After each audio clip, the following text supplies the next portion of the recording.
iimatihi nuurki indhaha soo iimatihi dayaankii rajada alla soo iimatihi jannadihi ifkiyo awoodii qalbiga soo iimatihi nuurki indhaha soo iimatihi dayaankii rajada alla soo iimatihi jannadihi ifkiyo awoodii qalbiga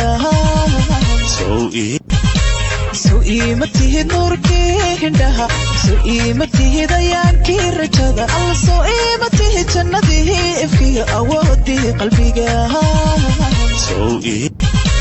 soo iimatihi nuurki indhaha soo iimatihi dayaankii rajada alla soo